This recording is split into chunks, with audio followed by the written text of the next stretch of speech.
All right, welcome back for the episode of This Week in Charts via Carnivore Trades and Wall Street from Main Street. If you're not done so already, please give the video a thumbs up, like, comment, subscribe to the channel. Come find Jason on Patreon. Come find me on carnivoretrades.com for swing trading alerts, analysis, and live day trading. Last week of the flash sale on Carnivore Trades, just an FYI, pretty much a site-wide sale there. Come check it out. Link is in my Twitter pinned post. Anyways, let's get into it this week here. So I'd like to talk about the market. I'd like to talk about the Fed next week. I'd like to talk about the jobs data, and we'll get to that. But we have to talk about GameStop again. So really dominating the news today. So unless you've been under a rock, you know that Roaring Kitty, aka Keith Gill, scheduled a live stream on his channel yesterday for today, and he didn't really say what it was about, but he scheduled that. And the stock, so it's been a wild roller coaster here. So the stock yesterday, was trading at, opened at 33.5. He has calls, as I'm sure many of you know, at $20 that expire in 3 weeks. So he bought them a week or two ago. It was actually like 2 weeks ago. And they expire for June OPEX, which is on June 21st, if you're not familiar. So these calls will go worthless on June 21st unless GameStop is above $20. Essentially, that's the reasoning. To the tune of $180 million. Now, where he got $180 million from, I don't know. His net worth is, as far as I know, is nowhere close to that. There's been lots of speculation that, he's been supported by institutions. He came out and denied that today. But you can see here, before I even get too far into it, yesterday it was announced that he was going to do the stream, and massive volume here, and it squeezed all the way up into the after hours. So here's the 4 p.m. close right here around 46. Again, stock started out at about $30, 33, and it squeezed all the way up to 67.5 by the 8 o'clock close. And then this morning, I predicted this on Twitter last night, made a tweet about it. Well, I said, wouldn't it be funny if when he's doing that stream, GameStop announces a share offering? Well, I kind of got it half right. They announced a share offering this morning, and take a look. Massive sell. In fact, they actually announced their, not only their a share offering, but they actually announced their earnings early too. So you can see right here, there you go. 75 million shares Class A common stock, and they announced their earnings as well. And that obviously took the stock down. He did the live stream anyway, and so this is so if you guys are not familiar with the options market, this is what we call a event vol, or event volatility. So leading up to a good example would be like the FOMC for the stock market, for the S&P, right? So we know we have the FOMC next week. Institutions know this. So they buy hedges ahead of time, right? If the market's up, they buy downside hedges, right? And vice versa. Or even when the market's down, they may buy more hedges to the downside. So if nothing bad happens at that FOMC, those hedges get closed and the market goes up, and very quickly. Or if something bad happens, maybe the Fed's hawkish, but they're not too hawkish, those hedges get closed anyway. So it's about matters being priced in, right? You get the idea. This is basically the FOMC of GameStop, him doing that live stream. And you're going to see here, this is what we call massive vol crush. So the stream was around 12 o'clock. Stock started selling off before then. And he didn't really say anything. I mean, he said it basically was he basically stroked off Ryan Cohen and said, how great he is, and how he's got a 3-year plan, and this 3-year plan, and they're prepping for the future, and they're using this capital to prep for the future. Well, I'm sorry, but why are you buying calls that are dated for 3 weeks from now? And by the way, you're 180 million. I mean, if that's money that you can afford to lose, because you're putting it into call options that expire in a few weeks, if that's money that you can afford to lose, then you have to be a billionaire, which we know he's not. He was at one point intraday, not anymore. I think he was down 240 million on an intraday basis. But again, the whole thing just a total, just absolute mess. And I don't know. You can decide for yourself. So, and I'll present you with some evidence. And I myself been accused of being a shill for short sellers are paying me or something. And I hate retail investors. I actually like retail investors, and I'm on retail investors' side. That's why I bring this stuff up. But nobody wants to listen. Here's the top shareholders of GameStop: Vanguard, BlackRock, State Street. Everybody thinks Ken Griffin is getting screwed. Is that Citadel Advisors right there? Yeah, he's the CEO. Schwab, Susquehanna, Sandler, Bank of New York Mellon. So the list goes on. Here you go. Institutional ownership and shareholders. Largest shareholders include, I just showed you, it doesn't matter. But these institutions had a total of 94 million shares. Vanguard, BlackRock, IJH, iShares Core, ETF, State Street, etc. So I don't know. He's not. Maybe he's not helping hedge funds. Maybe he's not funded by hedge funds. Oh, maybe it's just family offices and banks. I don't know. I really don't care. If you want to trade it, I traded in the trading room. We used AMC a few weeks ago. Made a killing doing it. Nothing wrong with that. But I don't know. This whole thing to me, it's just disingenuous. He's being put up on a pedestal as like this Robin Hood, when it's clear that institutions are profiting from this. There's just a lot of misinformation, a lot of cognitive dissonance out there, if you ask me. I don't know what's going to happen with the stock. I do know that there's a floor at $20. I can tell you that.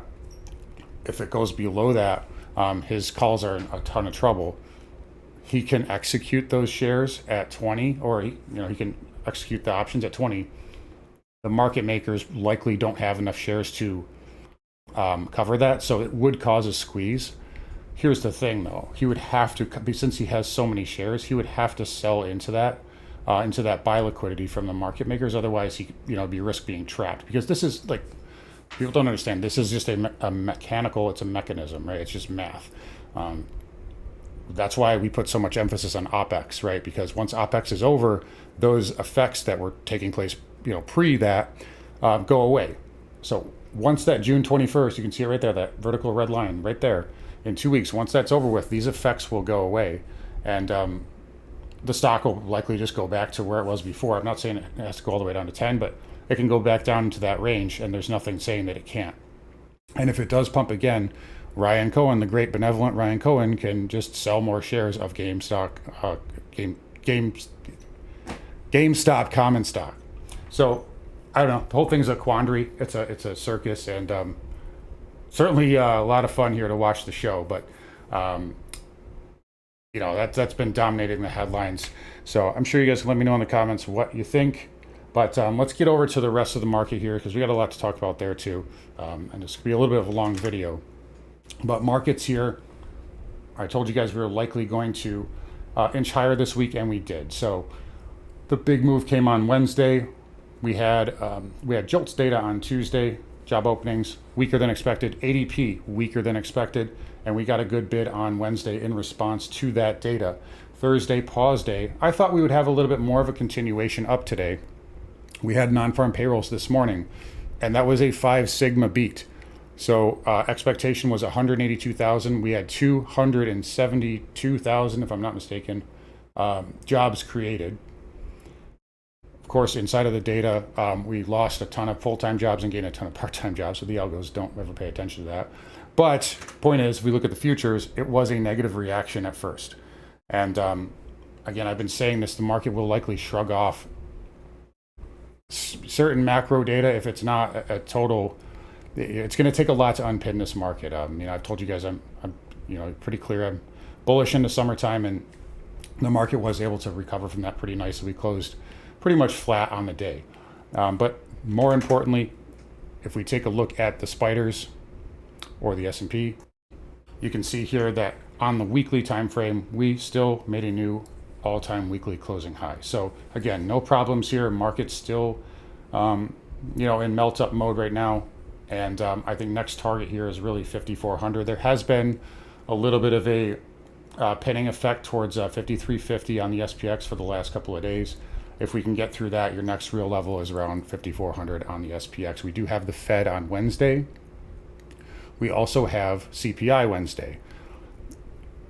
CPI in this instance is a little bit more minor. Why do I say that? Because I'm sure Jerome Powell will have the numbers by Monday or Tuesday. So it's not like he's going to be surprised. So if CPI comes in one way, it's not like it's going to change his speech. He already knows what he's going to say. So we'll get the usual algo reaction off of CPI, and then the real move would be FOMC. But right now, bottom line for general equities, trend is up, and I still think that this market can move higher here throughout the summertime. It's not going to be up in a straight line. It's not going to be up every day, but we have light volume out there, even with the little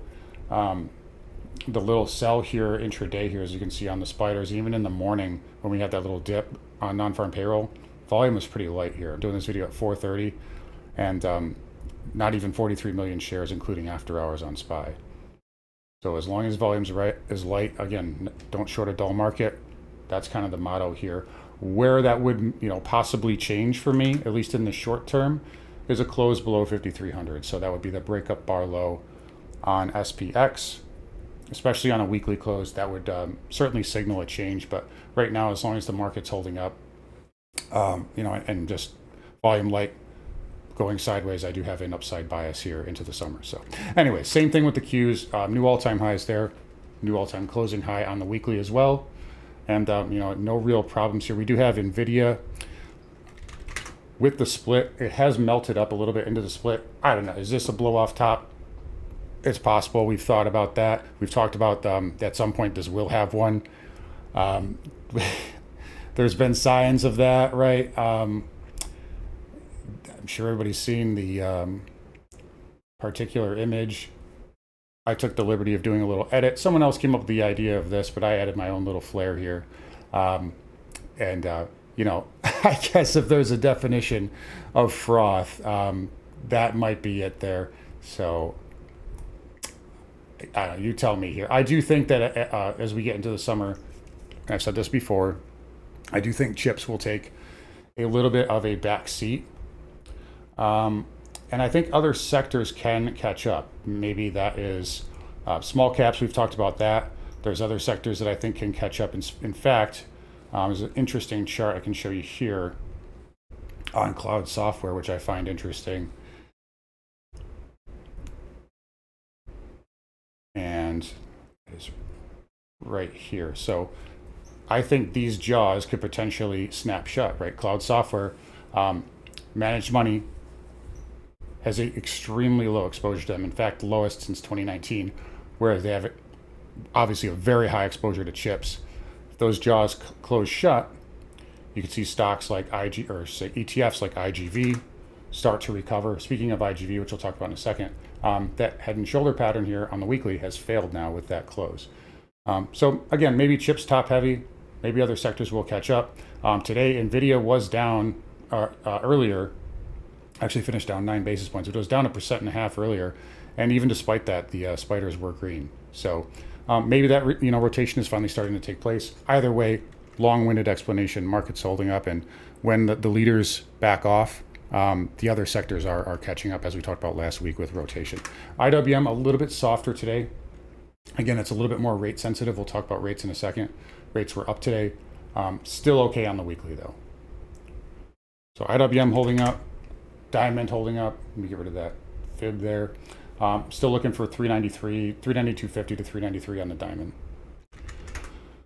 SMH new all-time high, new all-time closing high for the weekly. No problems other than the fact that it's overbought and parabolic. IGV I just talked to you about. Short-term resistance around 82. Dow transports have firmed up nicely. We talked about that last week. Down Monday, Tuesday, but they held up by the end of the week. All right, interest rates. So this is a big one. So I talked about this in, if I can get my chart up here. There we go. I talked about this earlier this week, and I said it was likely that rates would bounce on Friday. My assumption is that jobs data would be weaker. It was weaker for the first half of the week. In fact, I told you guys that the market, if it sniffed out weak jobs, was going to rally this week, and it did for the first 4 days of the week. I figured my thought process was 1, 2, 3, 4, 5, 6, basically 7 days down in rates. Even if jobs comes in weak, you're maybe going to get a spike down and then you'll rally up. Shorts will cover, buy the rumor, sell the news essentially.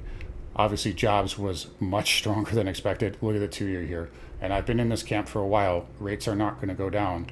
And if they do, it's going to be temporary. So whatever, trick they're running to try to keep rates down, it's not working. Doesn't mean rates are going to go straight up. No. I mean, I still think that disinflation will be a little bit more of a narrative moving forward. And I think that's something the market will rally on, but I don't think rates are going to go all that much lower. And there are higher floors in rates, as you guys know. Short term, still got this trend line here, green one, and the white one there on the 10-year that, may pull us back early in the week. But again, rates, really good recovery on Friday, and they're holding up well. XHB did get a little minor breakdown of these higher lows. So a little bit of weakness there, getting below that trend line on the weekly close. It's not the end of the world, right? You could still, the weekly, if we just erase everything, it's still just holding up. We could be up next week. You're just dancing around the 20 MA on the weekly, but XHB definitely on the weaker side here. We'll see what that does next week. We'd like to see it hold 100 or 90, 99.50. VNQ was down today, but this is okay. It's had a nice recovery on the weekly, or on the whole week. We had a bounce here and we stayed relatively firm, right? We stayed in the upper, 50 to 75% of this up move. And if this consolidates, it can push up into that trend line. I do think that trend line is very, very good resistance, at least if it, gets up there on the first try. XLF held up this week too. Not a huge week. In fact, it wasn't even an up week, but you stayed inside of that Friday candle. And again, like I said, what I like about it is specifically today, when Nvidia was down Thursday, Friday, XLF held up. And you also had other sectors holding up, like VNQ yesterday, like some of these laggard sectors. So I like to see that rotation when the leaders are not leading. KRE down 21 cents today. Not a great week, but you're still holding the, the 50 MA. I just want to see it hold, 45.50 on a weekly close. That's really the big level. KBE, again, same thing. You held this trend line here by the end of the day today. There is a mini head and shoulders there, but just remember, you're inside of the weekly green bar. So, and it has not triggered yet. Broker dealers down today, but again, this is okay. It's overbought though. It does need to pull back. All right, oil had a little bit of a breakdown this week, but it did come back. We actually played this in the trading room and with the swing trades. We doubled up on this. I made some money off the bounce. I think this can get to 78 in the near term. I think it's probably going to look something like that, right? Not perfect, but it'll look something like that. This trade is extremely, and I mean extremely crowded, guys. The short trade I'm talking about. We did complete the head and shoulders target too. So that I told you guys 74, got there, overshot by a little bit. That always happens. And we bounced back up. It's really, really crowded to the short side. So I think this can reflex up. 78's a big level still. I don't know what it does through that though, to be honest. So right now I'm just neutral on it, but very good bounce and really, really crowded trade. XLE, again, lower with crude. Weekly though, just inside of this channel. And if that gets a catalyst, that can go a lot higher.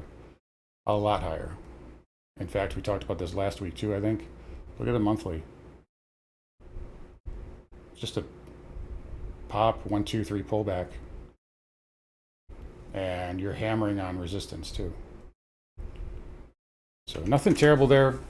XOP, same thing, but a little bit weaker. OIH, the weakest right now, but it was green today. I think these are cheap and they are getting attractive. I'll definitely admit that. CCJ still just chugging along, down weak, but nothing terrible there. URNM was on the weaker side. We talked about that bear flag, and that did play out as we got into the end of the week here. Again, it's not the end of the world. It's still, basing here, as long as we're inside of that big wide range green, this is all just big picture consolidation. NJ, same thing, but definitely weaker though. Nat gas, you know, I'm gonna use the N contract because it doesn't have those adjustments, but you know, I had this in with the trading room earlier this week. We played it last week. We got stopped out. We had profits. We had a runner that got stopped out on the engulfing candle Tuesday, and I joked about this and I said, look, this is probably going to rally up anyway, just because that's what NetGas does, and that's exactly what happened. So, still made money on the trade, but NetGas is just so fickle.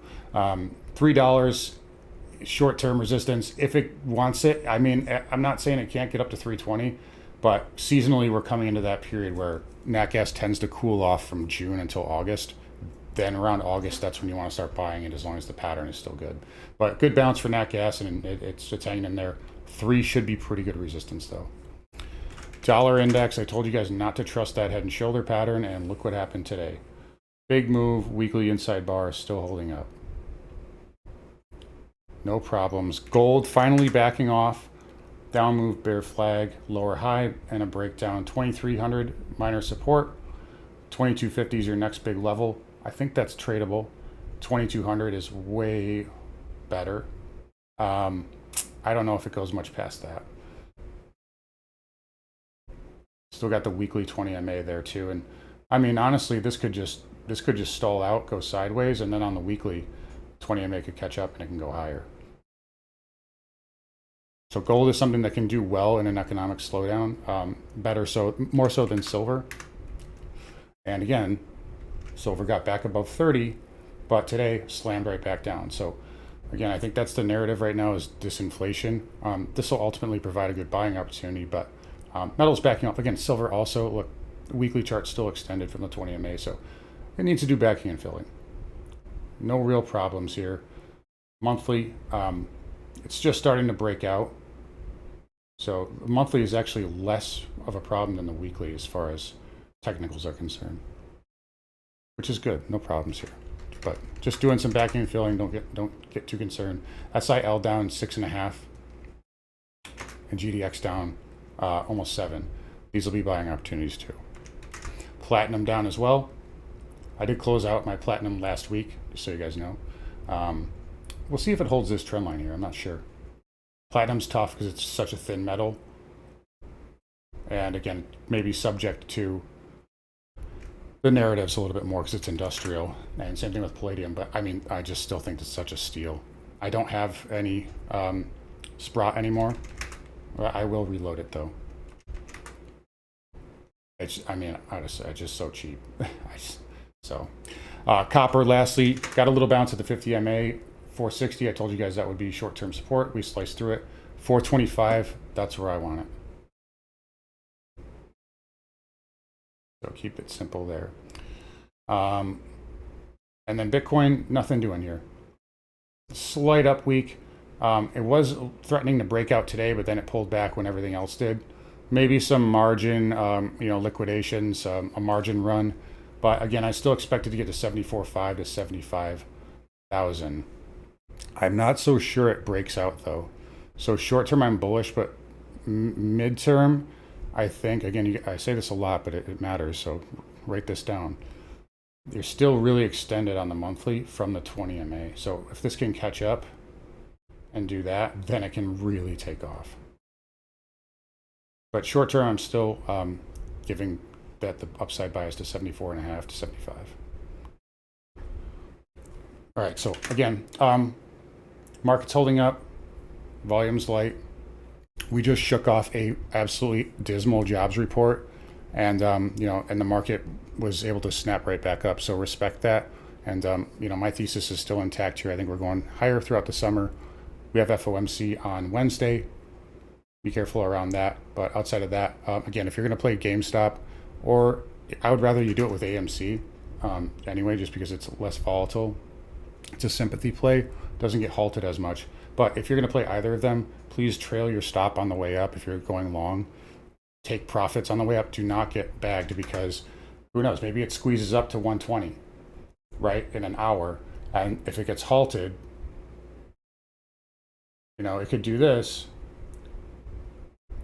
in an hour, and then if it gets halted, there's news or something like that, they offer shares, it could gap down like 50 points and you're stuck.